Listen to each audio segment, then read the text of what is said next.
Well, hello, happy Sunday, and here we are again. I hope you have your coffee or tea. I'm here with Reverend David William Parry, the eminent author of several works, who just finished editing something that seems kind of intriguing that I don't know anything about. But he's it has to do with his contacts in Central Asia. So he's spreading pollen all over the globe, and that's a beautiful thing. Here we are in the 9th episode of What is Truth, and I like to approach this as a riddle. I don't want anybody to assume that I know what exactly is implied in the full sense of the word regarding truth.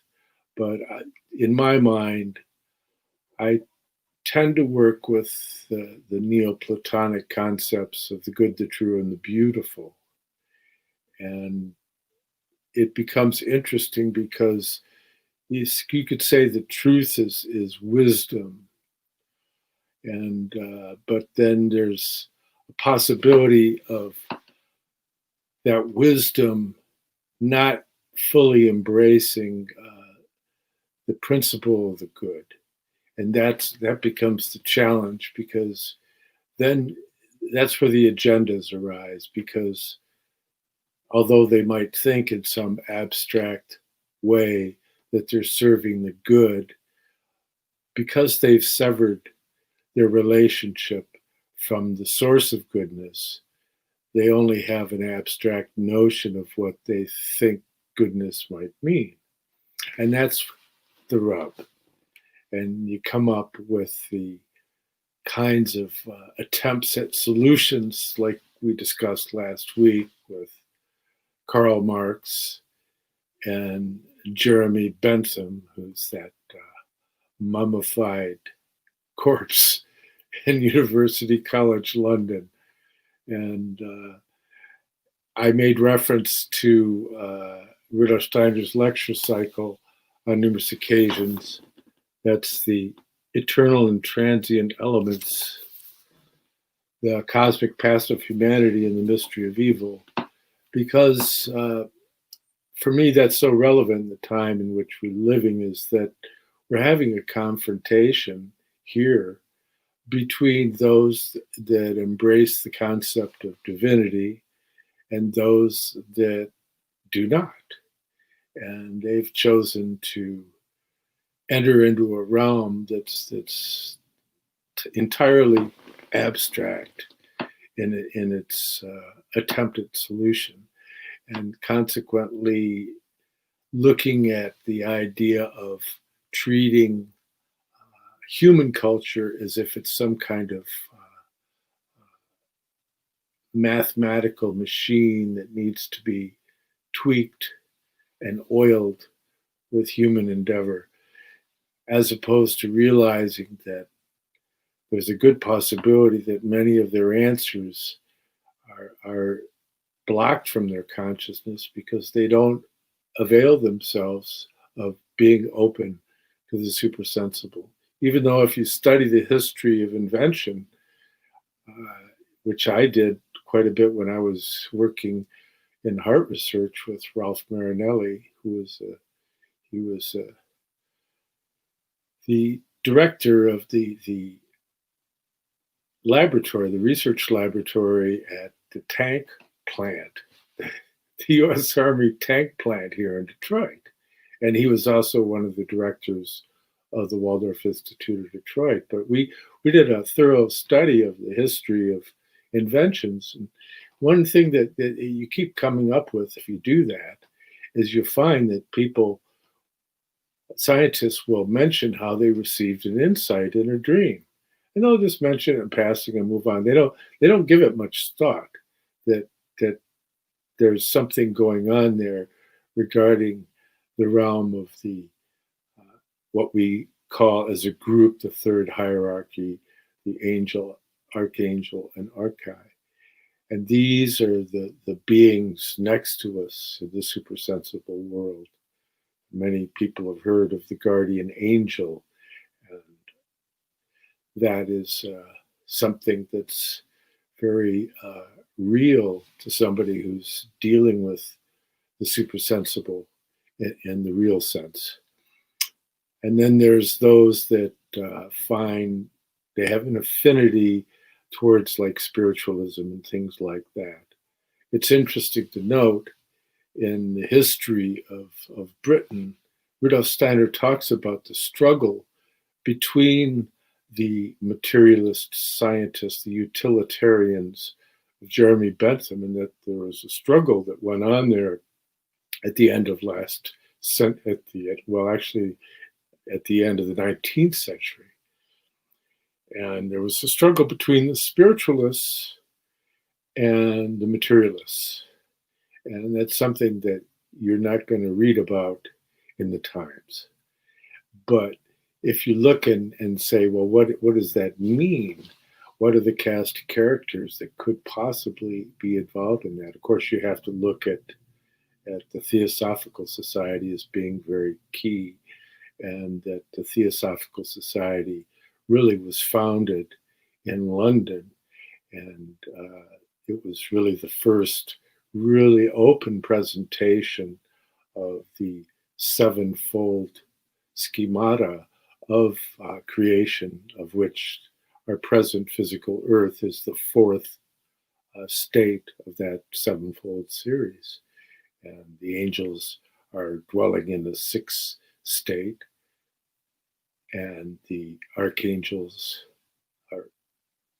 the angels are dwelling in the fifth state, the archangels in the sixth state, and the archai or time spirits in the seventh state of being. So that consequently, we're working, and this is like an academy that we're in here, and we're learning how to be human beings. And fortunately, we've had a representative that comes into our realm at what Rudolf Steiner described as the turning point of time. And that being a Jesus Christ, who had the Christ entered into Jesus at the baptism. It was fulfillment of the purest manifestation of what the human potential could be, and brought into a resurrected form even. So that consequently, it's a challenge for people to try and find the necessary concepts to be able to gain the wisdom. And Rudolf Steiner had said, it's not the Christ that we lack because he's ever present. It's the Sophia of Christ that we lack, the wisdom. So that you have to have that wisdom element that is so prevalent in the esoteric tradition itself, to be able to decipher some of the deeper levels of what all this might mean. And this threefold mystery of thinking, feeling, and will. And fortunately, we have in our company here, our company of hoping for sainthood. I won't say our company of saints. hoping for anointment. But we have here Reverend David Parry, who happens to be one of his many attributes is he is a Valentinian priest. And we've never really discussed that at all, either here or previously when we were on the pew with Leo Zagami and Lowell Joseph Gallen, and of course the lady who everybody knows, and Roseanne Barr, if you didn't know. But so David, how are you doing there, my friend?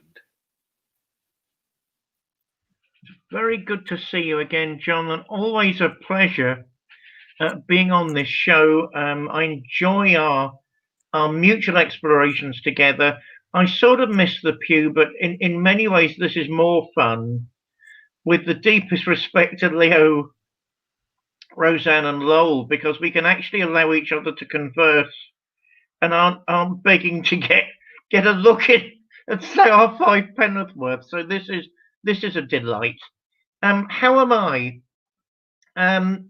point number one to one of our listeners: I do not look like a gummy bear, and that's the end of it. I do not look like a gummy bear. I'm sorry. Right.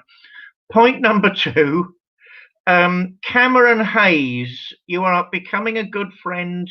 I enjoy what you say on Facebook.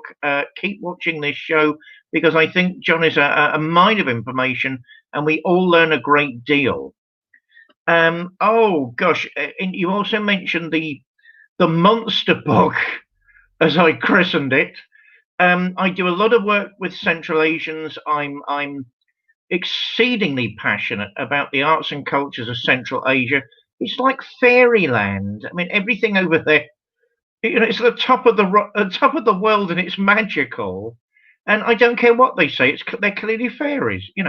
Human beings could not live in those temperatures when it gets to winter. I'm sorry, And sipping broth isn't the secret of surviving. Minus 40. There's got to be more to it than that. So it's clearly fairyland. They've got a wonderful admixture of traditional culture and modernity. So that's something else that's very much on my mind. I've done about 15 books, 16, 17 books previously as editor, as introducing or trying to contextualize the book. So I normally write a preface or review. Mostly, if we're thinking about the 15 books anyway, it's a preface. And I read through to make sure that they haven't completely misunderstood Western civilization, which they hardly ever do. This recent book is called The Airy Nomad Camp by Adam Kapanov. And if you ever watch this show, Adam, it's a very, very, very good book. I suspect what you're trying to do is rival the recent fantasy authors of the West. Personally, I can't stand Harry Potter. If Harry Potter came into any room I was in, he'd probably get a punch in the mouth. Sit down, shut up, and get on with your exams. Do your homework. What are you wasting your time for? It's really irritating. But curiously, the book reminds me sort of the father, the prototype of all modern fantasy writing. Lord Dunstan is the King of Elfland's daughter. It seems a lot closer to me than actually Harry Potter. I don't know if you're like that, Adam, but that's how it reads. I'm sorry. And it's intriguing. It's intriguing. So don't become Central Asia's J.K. Rowling, please. Aim at something much more noble. Right. Fourthly, gosh, I tend to see myself as an exceedingly liberal Christian in the best sense of that word. And as I said before, I tend to be personally, and in ministerial terms, a modernist. I mean, my own take on things is usually from the position of Christian existentialism. I admire Tillich no end, but it strikes me he's a bit more existentialist than Christian. I'm a devotee of Gabriel Marcel, who even Jean-Paul Sartre, who knew Marcel, had to admit was a Christian existentialist. And I think coming from someone like Sartre, that's a huge admission. I do confess also to having been on a journey which took me outside of the Abrahamic traditions for a while, where I was trying to find the Christ impulse outside of the Abrahamic stream, outside of Judaism, Islam, and Christianity. Personally, I think I was successful in discovering it. Either the Christ energy is what it is or it's not. And if it's not, we need to think again. But it is. It is what we think it is. Certainly in terms of pure church, I've looked at a number of denominations and worked and continue to work in a number of capacities with different denominations. When I first arrived at Gnosticism, which was an interest of mine, I think from my mid-teenage, originally because it made promises that were genuinely mind-blowing, that there was a way a human being could have actual knowledge of the heart and not simply faith. I think that's a message for our time. This is not an age of faith. This is an age of knowledge. And therefore that was and is very, very exciting. for me, modern practitioners of a serious caliber would be people like Teilhard de Chardin, paleontologist and mystic. I mean, that's quite a combination. I got involved through some mutual friends with a group of Valentinians in Italy. I think Valentinus is clearly a Christian. If you'd have asked Valentinus, because the word Gnostic, it was one of those words like communist under McCarthy, it didn't really mean much. It was a scary word. So if you'd have said, Valentinus was too early for it to really have full effect. But if you'd have said to him, what are you? Are you a Gnostic or not? Not only would that not have made sense to him, he'd have said, look, I'm a Catholic. So Father Valentinus was struggling as one of the initiates from the mystery school of St. Paul to try and make sense, to my mind, of what the Gnostics of his day were saying, and was it Christian or not, because there are non-Christian forms of Gnosticism. As I know you know, John, and perhaps we can discuss that in a minute, because that's interesting in itself. But, I think if you read between the lines of Valentinus, because so much of it was destroyed by his enemies, nevertheless, there's enough to read between the lines. You end up with monotheism again, and not really dualism. And unlike, say, Marcion, the only real heretic in Christianity, everyone's accusing of everybody else of heresy all the time. I mean, it's not real. The real heretic, there's only one candidate, which is Marcion, and for the simple reason he wanted to ditch most of the Old Testament and certain bits of the New Testament. So if you're dealing with the source in that particular way, I can see why everybody thinks you're a heretic. No, I mean, the upshot being I got talking to the Valentinians in Italy. In Europe, most Gnosticism runs through France or it runs through Italy. I tend to be, with the deepest respect to my French colleagues, much more suspicious of the integrity of the lines that go through France, with one or two noticeable exceptions. I'm suspicious of where it goes, and I'm suspicious where it ends up in modern terms, because a lot of the time it ends up in clearly non-Christian territory. Whereas the Valentinians I met in Italy, some of which tend to be highly placed in Rome, and I think I'm obliged probably not to mention their names. We formed a dialogue over a number of years, and eventually I was asked to consider being ordained, consecrated in that particular stream, because I didn't feel it offered any violence to what else I was doing, and promised deep mystical insights. I mean, the age of competing cosmologies is well and truly over. There's something called astrophysics nowadays. So, and there are telescopes, there are mathematics. So we needn't worry about competing cosmologies anymore in the same way.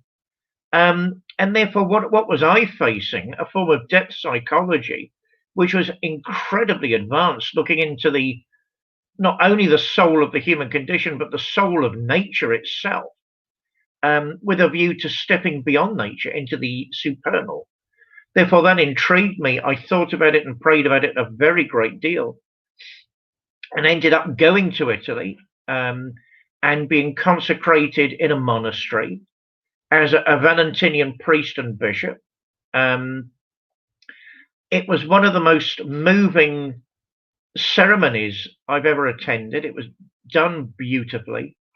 In that sort of typical Italian, super stylish way that they all have with each other. It was just incredible.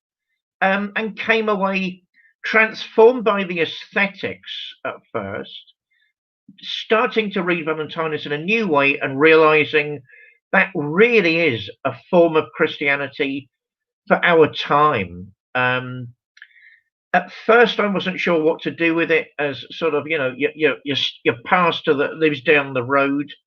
What I ended up doing with it was incorporating Valentinian meditation circles into my sort of more commonplace ministry. I hate putting it that way, but in what's expected of me as a pastor in a ministry, which were very successful, and which we will reintroduce when we reopen Valentine's Hall in November. I mean, it will be Our group will be named after Valentinus, Valentine's Hall. Some people say the teachings of Valentinus were preserved under the guise of Saint Valentine, the saint of lovers. I used to think that was just cock and bull and nonsense. At the moment, I'm actually not so sure. I can see what some people are getting at with that. And you know, on a personal level, I'm trying to transfer my clergy credentials. I've got a few in a different convocations to Metropolitan Community Church, and they are very aware that that's an interest of mine, and they think, okay, that's deep liturgical Christianity. Is your group benefiting by it? And I can honestly say I am benefiting by it, and they are benefiting by it. And we're learning new mysteries of the gospel in that way. So I don't know if that answers any of your questions, John, but it's a decent opening gambit. The floor is yours. Well, that's all wonderful, and I'm not surprised, given the spirit of inquiry that you tend to bring to the table. But it's interesting because if you just review some of the things that Rudolf Steiner indicated about the Gnosis, and he tied it into the Grail stream of Christianity. And he said that in the early centuries, the angels that were inspiring the Gnostics retreated into the spiritual world, and that the image of that is the Grail being taken up by the angels, and that it was returned to earth during the 8th and 9th century, and that the Grail events are tied into actual events that occurred on Earth with the descent of cosmic intelligence to Earth again. So that's really quite a riddle, and that's pretty much the central riddle of my first book, The Arcana of the Grail Angels. So I'm sure you'll enjoy once you clear off your desk enough to dig deeper into that volume. I think it'll provide you with certain soft improvement of questions. Yes, there it is. David himself is also author of 3 volumes that are well worth reading, if only for the beauty of his grasp of language. Mount Athos Inside Me, Essays on Religion, Swedenborg and the Arts, and then his book of poetry, Caliban's Redemption. That's not a picture of David. And The Grammar of Witchcraft, and like I remind people often, is no, it's not about witchcraft, it's a Shakespearean study. So you have to have formidable skills to be able to grapple with Shakespearean studies, seeing as how Shakespeare's vocabulary was in excess of 10,000 words, and oftentimes used in a way in which it's not always easy to decipher what he's saying, especially when so much of the text in Shakespearean plays is put in there almost as props. And it was a challenge of the actor to be able to take the dialogue and animate it and make it something that can carry you to the next scene.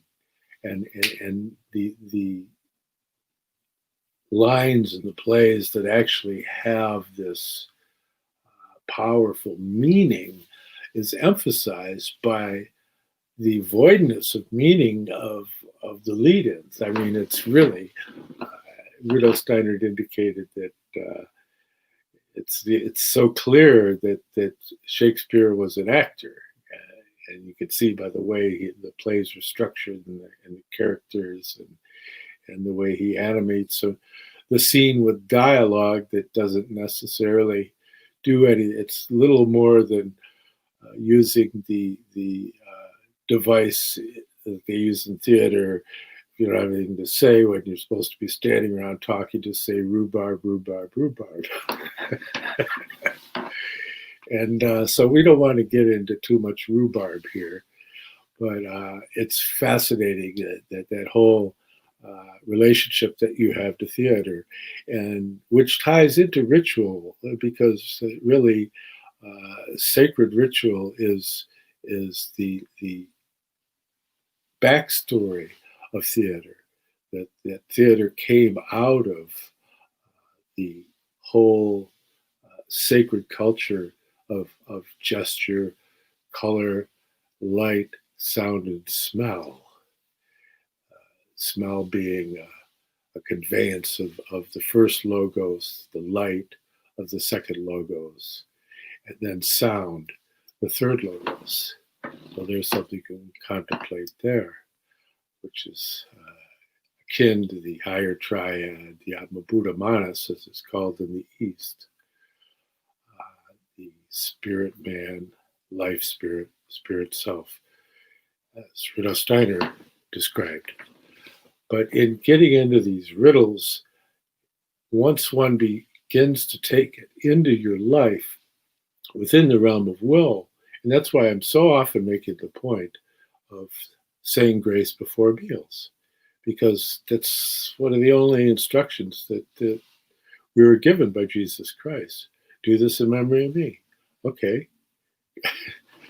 And ask how many Christians actually think to do it. It requires a mindfulness to be able to take and make sacred that realm of your existence, and realize that nourishment is more than a physical thing, that you can take the actual act of eating and bring it to a higher level through sacred gesture and speech and thinking. And so that's very much central within the mystery of the Eucharist, as it's called within the Catholic tradition, communion.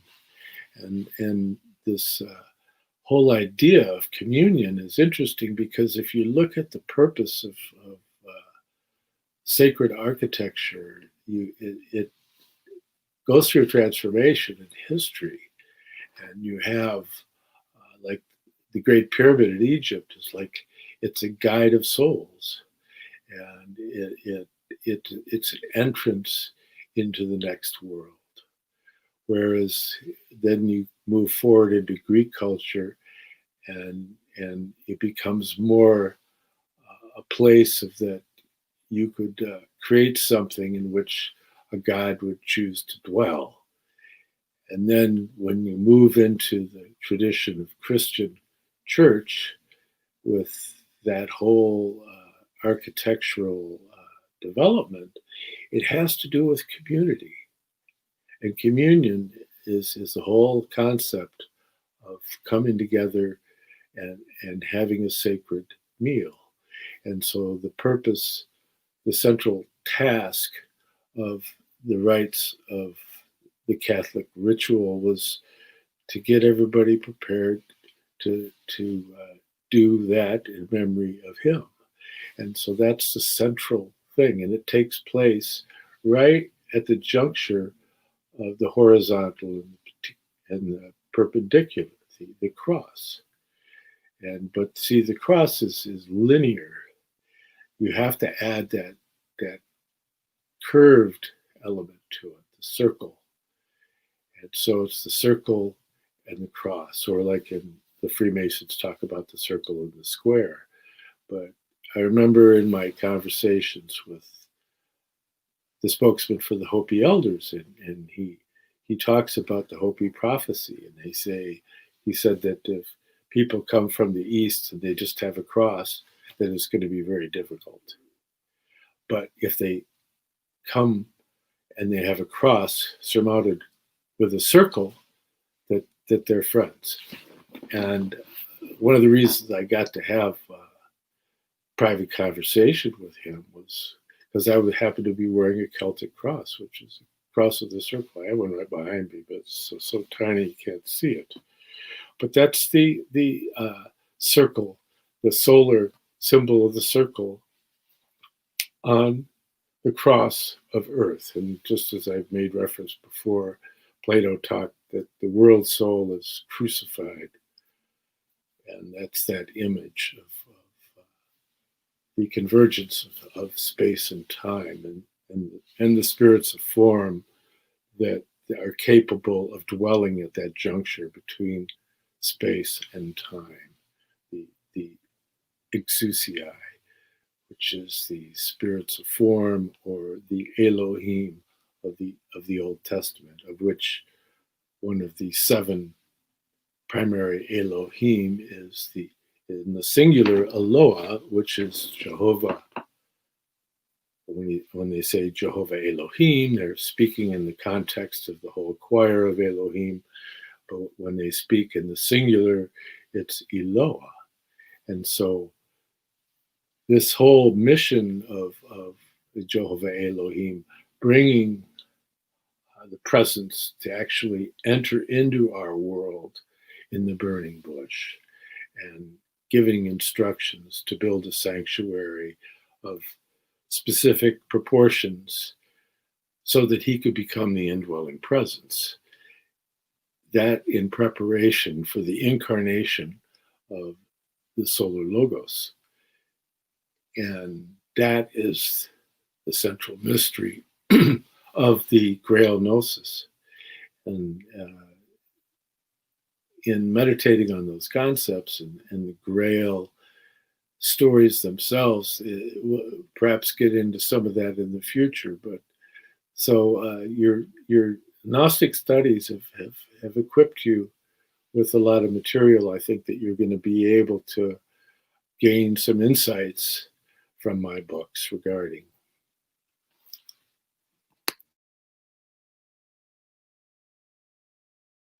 Well, I mean, it was a total delight when I received your gifts, because they would clearly make a great deal of sense to me, and probably fill in a load of gaps, John. I mean, as I say, I'd have started reading them the minute they arrived, but the monster book was on a schedule, so it had to be completed.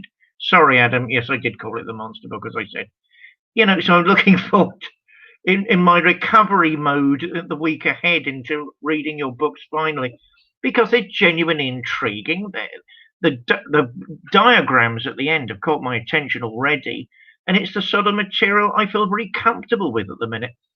A brief aside, I mean, lots of people are also saying, was that me on the cover of Caliban's Redemption? No, it wasn't, because I'm fatter than that.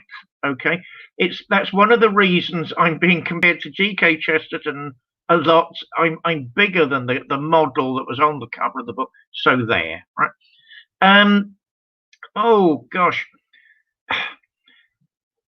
I'm very interested in the origins of sacred theatre, the origins of theatre, the origins of sacred theatre, into those enactments, those primordial enactments that were designed to either instill or trigger an approach, trigger an event after an approach to the numinous.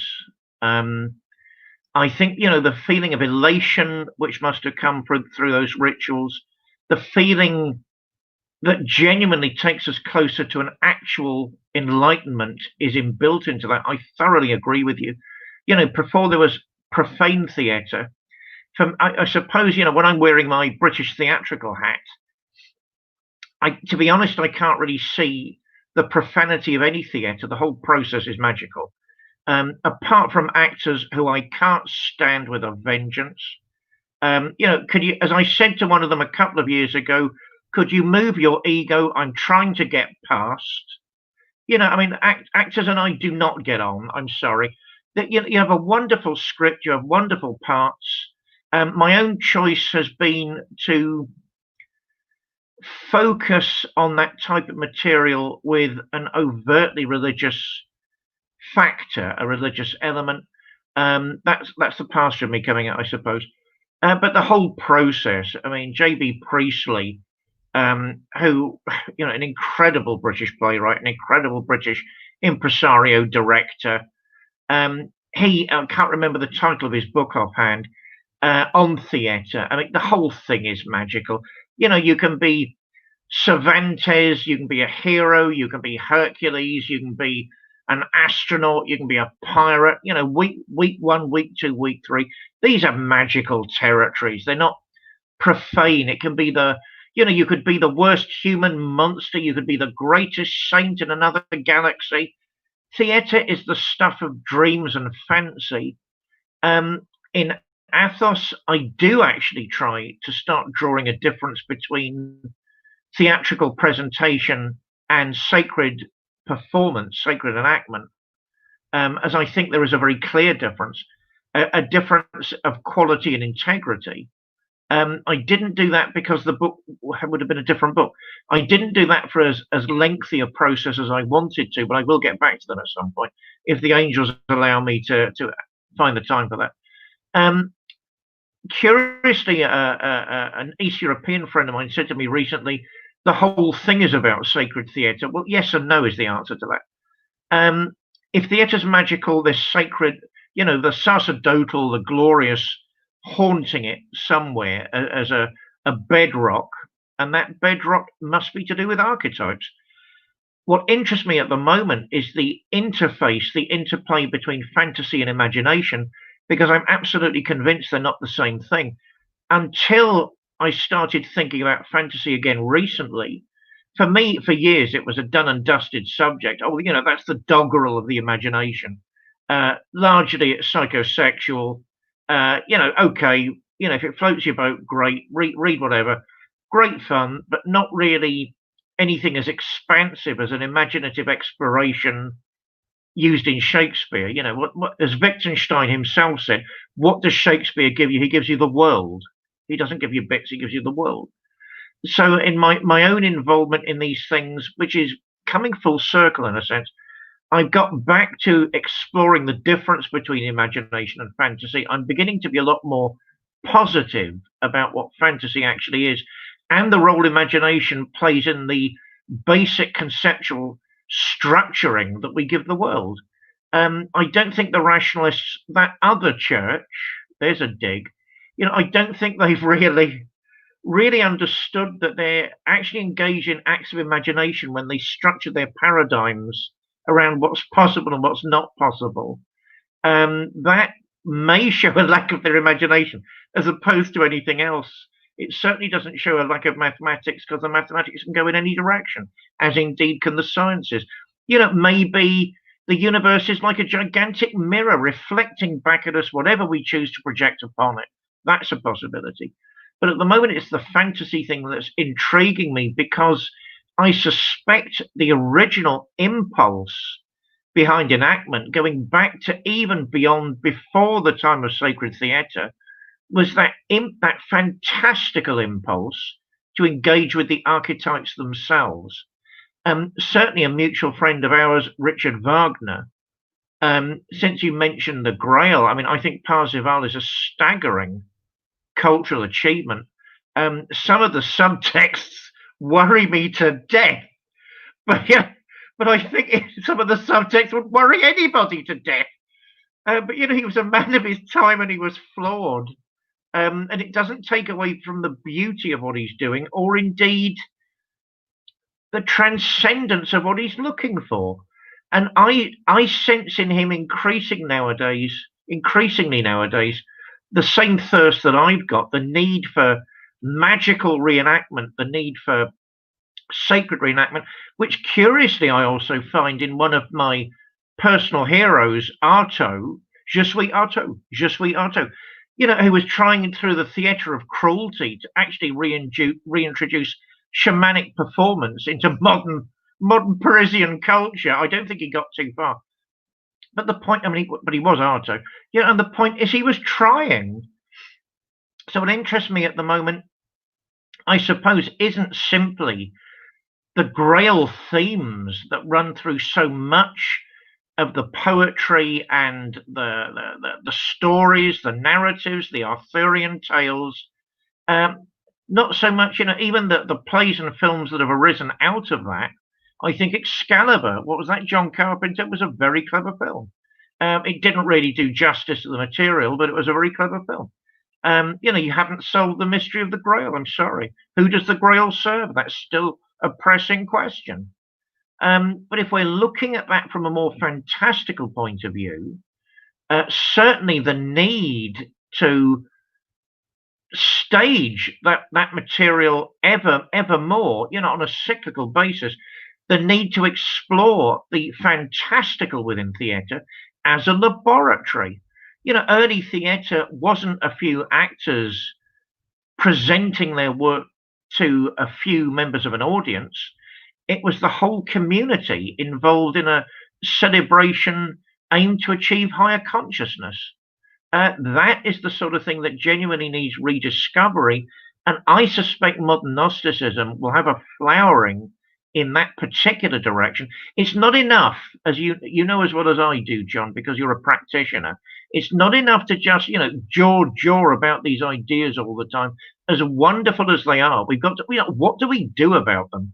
So for me, it is a combination of Valentinian meditation and a search for the actual numinous in our presence, in our lives, through magical or fantastical performance.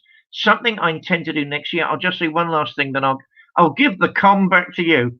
I'm trying to get together a performance for something I'll do. I act sometimes, not often, where I will present Beowulf on stage as that type of performance, and I'll be the narrator. I'm trying to cast myself as a skald, going through what the magical elements, enumerating the magical elements of Beowulf for any audience that's interested in it. That, of course, will be my first real-time attempt to exploit sacred theatre, fantastical theatre in our midst.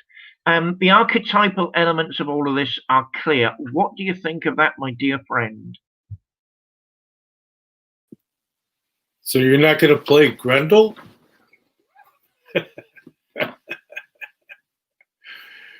Yeah, good old Beowulf. Well, you mentioned Lord Dunsany earlier, The King of Elfland's Daughter. Marvelous book. He's a distant relative of mine, and that there's intermarriages between their family and my family.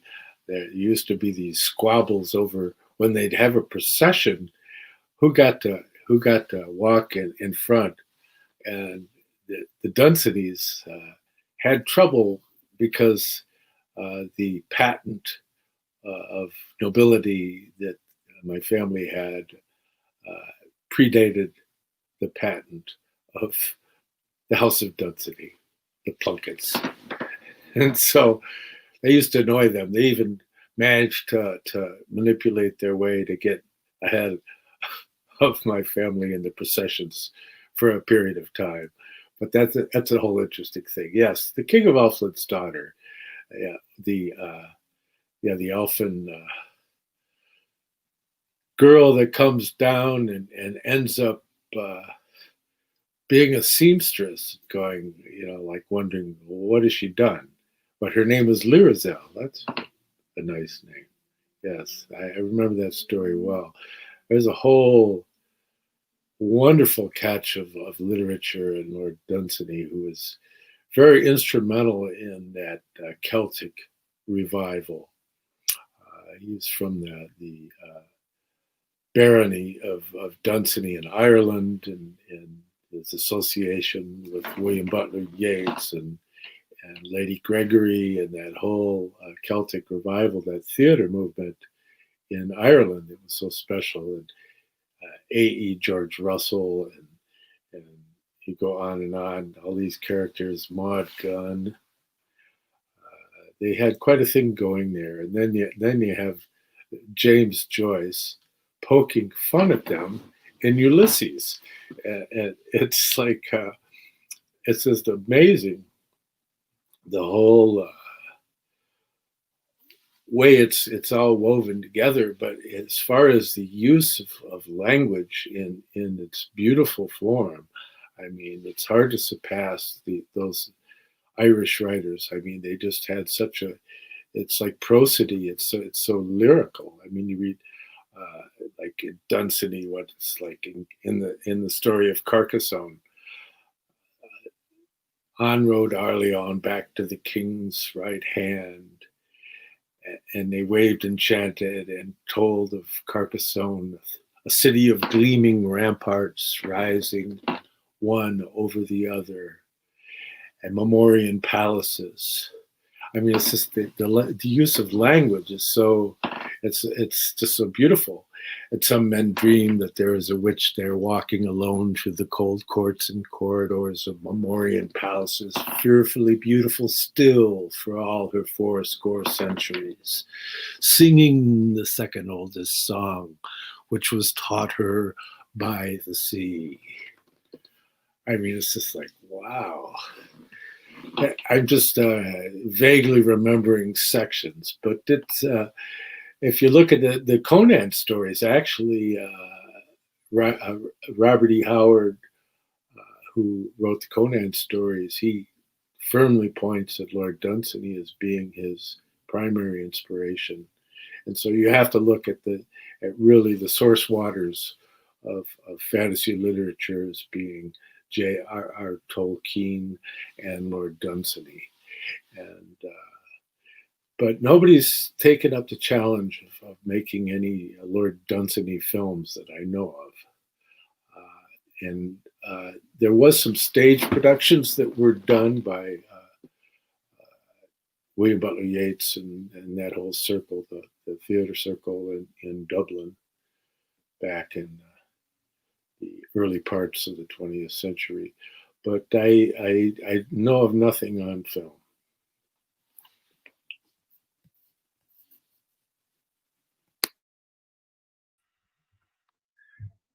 Gosh, I mean, we're opening whole new territories. Gosh, where do I begin with that? I think in terms of Irish literature, which is beyond compare, you're looking at a polarity, I suppose, between the Yeatsian current, forgive me for putting that so crudely, who was a revivalist of the magical, as he saw it, Celtic culture of previous ages, and Ulysses as a tool used against that for the spirit of modernism. And Dubliners, I remember reading that, thinking, "What is that man going on about?" But I mean, he is who he is. James Joyce is who he is. So you've got the modernist. I hate that word at the minute. The modernist current vying for position with the traditionalist current. But both of them, to my mind, feeling really Celtic. I mean, it doesn't surprise me at all. You're an American gentleman. I've got your number, sir. I've got your number. I knew that anyway. And how those currents work, like much more civilized than British knobs who ride over you. So I'm behind the War of Independence. I'm behind the Constitution. If I could get a green card, I'd be across there like a shot. What worries me about the whole notion of the upper classes, present company accepted, I think comes out of the whole W.B. Yeats. We need to go back to what was. I mean, was it really so wonderful and perfect? Writing poems about the swans on Lady Gregory's Lake, beautiful, beautiful, beautiful. Ignoring or pretending there's a certain hypocrisy in the fact they'd all learnt Gaelic and they'd all been to school in London, which is something that needs to be celebrated a little more. There's something vaguely hypocritical going on there. And then they go back to being radical Irish people when they're safely out of the way of London. And of course, Yeats was the founder of one of the founding members of the Irish Fascist Party, which, and didn't Yeats deserve the Nobel Prize? Yes, he certainly did. Did fascism at that point in our history mean something different? Yes, it did. Nevertheless, and I'm used to talking with nationalists, in the sense that when I go to Central Asia, a lot of the people I know that are regarded as very good friends, including Mukhtar Shakhanov, who won the Nobel Prize for Poetry in 1990. I mean, he will describe himself as a nationalist. So what do they mean by that in that part of the world? They basically mean that the Soviet Union was trying to destroy not only their cultural and national treasures, but to a certain extent their independence of spirit. And the Soviets, who could be absolutely ruthless, had worked out the best way of doing that. So some of the Kazakh politicians, some of the Kyrgyz politicians, when the Soviet Union was starting to lose its tyrannical power, and they would admit it these days themselves, they were doing that to keep the hegemony of their empire. They'd admit that nowadays. Arose in forms of nationalism. Therefore, nationalism was its opponent. Therefore, when people were accused of being bourgeois nationalists, actually that's technically true. And that's why they were brought to trial in the old Soviet Union. My dear friend had to defend himself on a number of occasions. So I think you're looking at Irish fascism in that sense, that we're trying to preserve our national culture, our national identity against the Anglophone world. I think you're looking at it in that way. The trouble is, Yeats, as I think James Joyce points out, is a little too prone to romanticism in the wrong way. Celebrating St. Patrick as biffing other druids, the druid Patrick biffing other druids out the way to prove he's right. That's wonderful. How can anybody argue with that? But I think James Joyce was very aware of where it could go wrong. And, so he wasn't really worried about W.B. Yeats or Lady Gregory. I think he was worried about who comes after that. And so I'm sort of caught in the middle, I suppose. Certainly, if you get to poets like Seamus Heaney, who very clearly says he's in the middle, he's in the middle of this struggle, which is still going on in Irish literary circles. The literati still tend to be seen as either revisionists of some sort or another, or as modernists, which is a shame because there is a middle ground. But that needs exploring, because the romance cycles can be taken in this sort of beatified, gentle sense, or as political weapons, which we've got to remain vigilant about, because it serves nobody. It neither serves the ethnic group they're being aimed at or protected by. I mean, life moves on, history moves on. But certainly, if we're aware of that dichotomy, then everything, I think, is relatively safe. But actually, let's talk about Yeats for a while. A practicing occultist, as I know you know, in the Golden Dawn, along with that enfant terrible, Aleister Crowley, I got a confession, because I know your arms reach long and wide, John. So yes, I did say to the British press a number of years ago that Aleister Crowley was a national treasure. What I meant was, because they left the second bit off, his paintings, they left the bit about the paintings. I like raw expressionism. I like the bold use of colour. I like these sort of outrageously simple, childlike paintings. I wasn't really talking about the rest of it. I think his theatrical productions are absolutely appalling. I can't stand his poetry. I mean, my favourite story is when he first shows a manuscript of his verses to W.B. Yeats, and Yeats looks at it and goes completely quiet before they're all due to enter a Golden Dawn meeting. And Crowley, of course, was the type of person never to be beaten. So he says in one of his books, of course, Yeats was clearly jealous of my superior art as a poet, otherwise he wouldn't have gone quiet.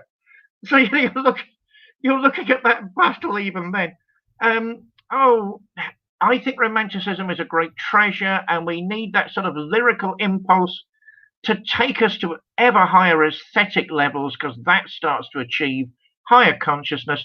But from my mind, we've got to be careful, because the devil often is in the detail. And yes, people like Lady Gregory and W. Yeats are wonderful people. Let's give them all a huge hug. But let's look at what happened shortly afterwards in Irish politics.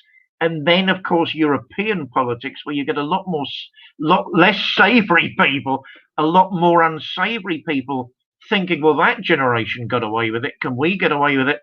But introduce these terrible other agendas on top of it all. So that's why I'm sort of a timid libertarian stuck in the middle of warring and competing European political cycles. Who knows what the end will be? What do you think, John? Well, yeah, he's a complex figure. There's no question about it. What from his poem, "The Valley of the Black Pig." I can't remember the first line, but let's see.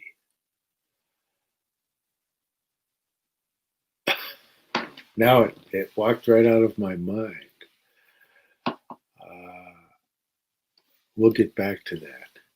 See, you have to keep in mind that with Yeats, he received his Nobel Prize for Literature after he was edited by Ezra Pound. And Ezra Pound had also edited James Joyce. Thereupon, James Joyce received his Nobel Prize for Literature. You also have T.S. Eliot getting edited by Ezra Pound, and then receiving the Nobel Prize for Literature. And who else do you have there? It's like, what's his name? The guy who wrote The Old Man in the Sea.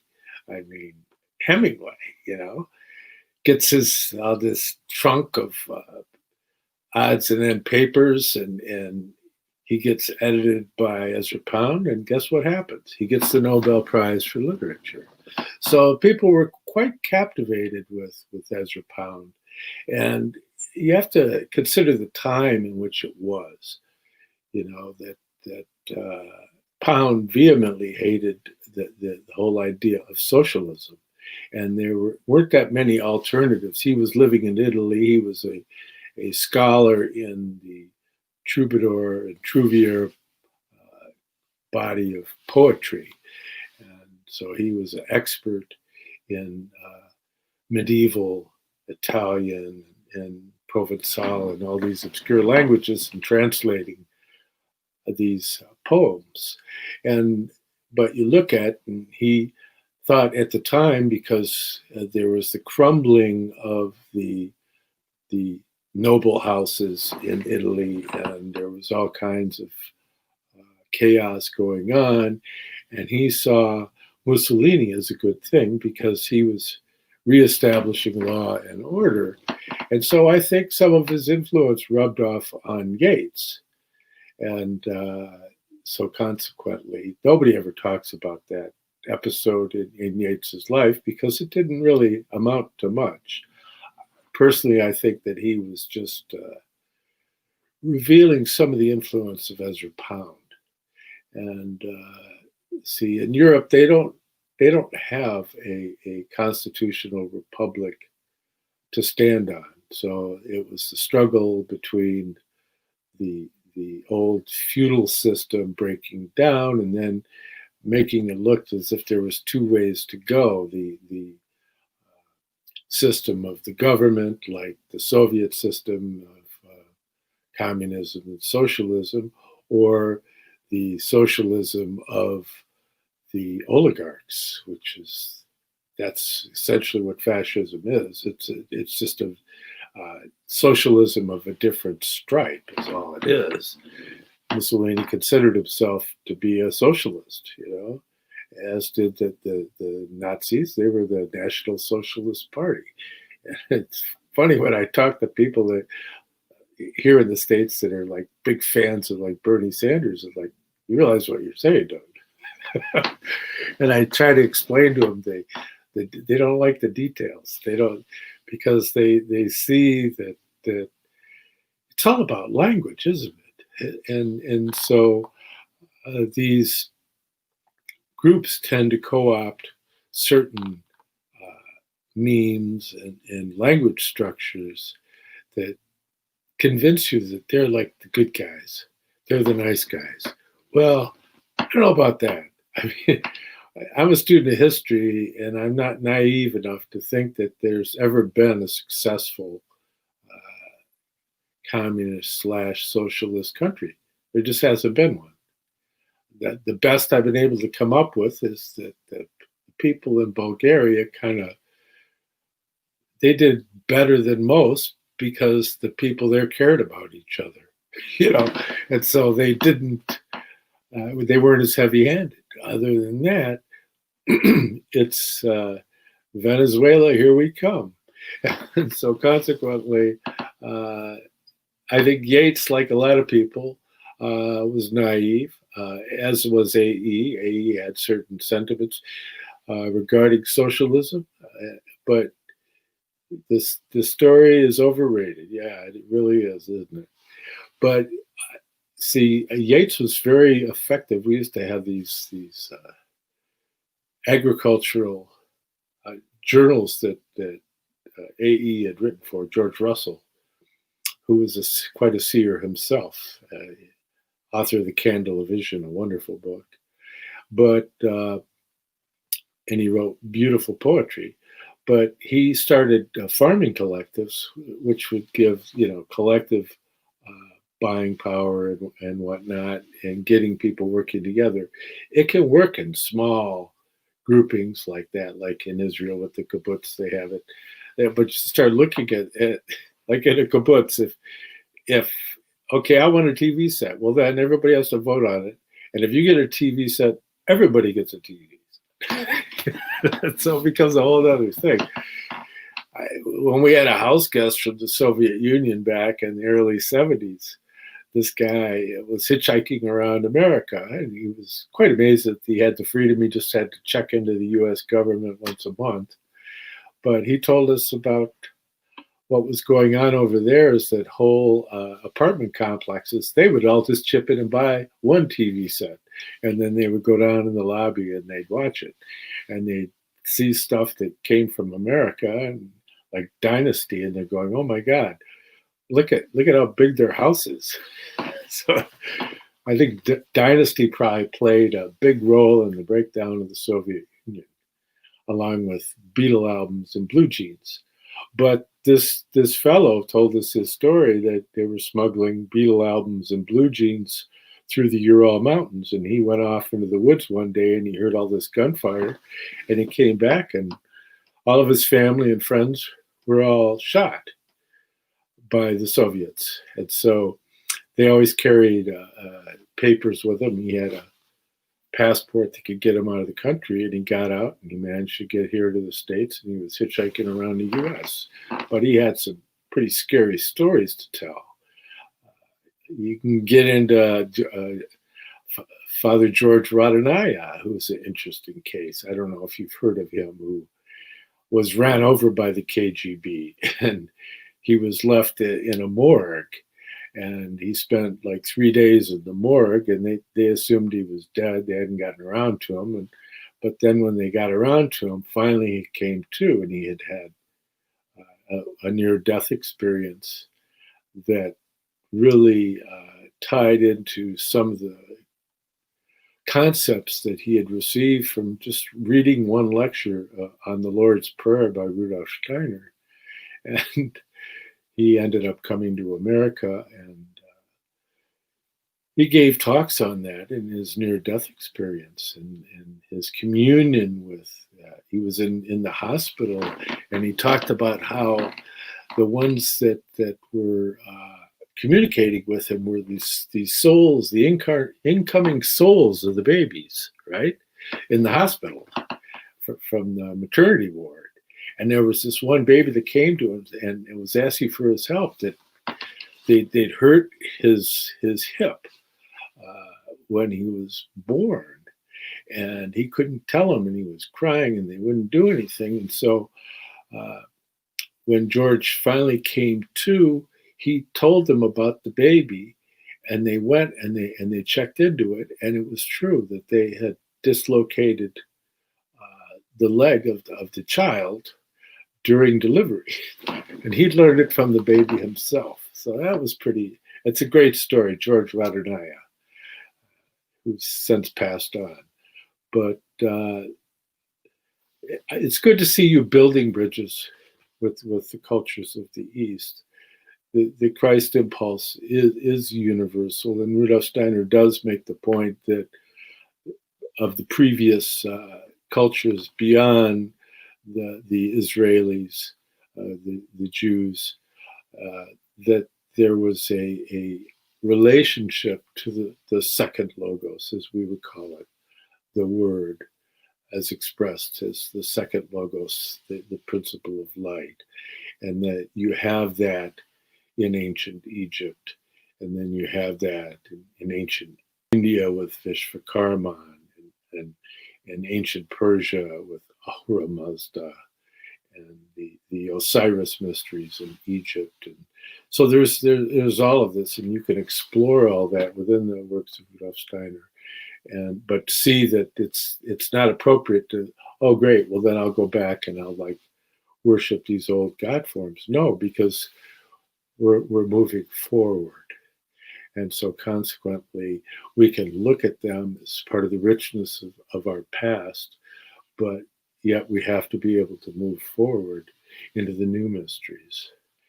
And that is a demand that one finds equilibrium between the two extremes, to find the balance between the circle and the cross. And that it's that point that we exist, that's right on the cusp of space and time, and that our relationship to the physical world is an illusion.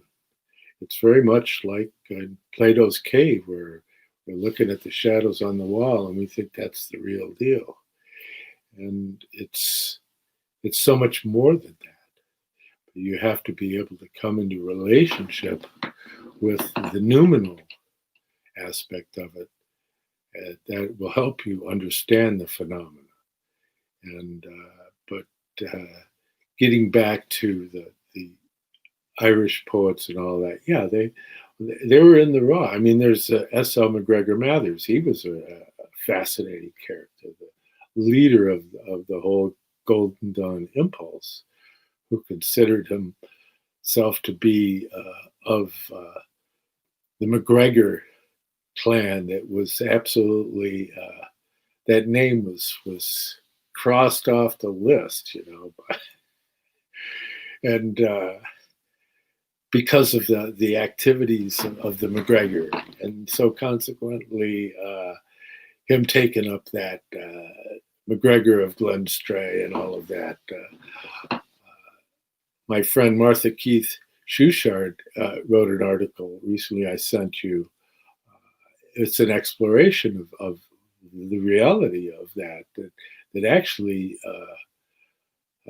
S.L. McGregor Mathers, who was the one who translated Nor van Rosenroth's Kabbalah Denudata into English, which was extracts of the Zohar, which, there's an edition of the Zohar in English now. It's with all the extra volumes. I think it's some like 13 volumes, 15 volumes, something like that. And so it's a treasure house of lore from the Judaic tradition of the Kabbalah. And this whole idea of Kabbalah as being a canon of numbers, and that there is something fundamental about it. It's not arbitrary. I mean, even if you look in genetic structure, you have your 22 pairs of chromosomes, the autosomal chromosomes, and then they're topped by the X and Y chromosomes that determine gender. So that there's the fundamental of the 22 that's like the 22 arcana of the tarot, or the 22 mystery within the Kabbalah itself. And David just disappeared. But he'll be back. It's just freezing up. The signal, I don't know if you have it plugged in or not. Anyways, I'll just continue and you'll probably float back into the screen. Maybe if I remove you and add you again. might help. No? Okay. In any event, no truth here, I'm out. Okay, bye. Anything prior to 1850 is probably bull. Wow. His story's so overrated. Wow. Somebody has some issues there. Okay, well, they left. Anyways. Oh, you're back. There he is. So, where are we at now? We got a while to go here, and so in looking at, You refresh it. are you there? Have you got everything together? I hear you, but you're not saying anything. So let's try and develop this forward into cap it up with. Maybe you could share a nice prayer. Get any sound? You have sound? Hello? Something, because not even that message is going through. You there?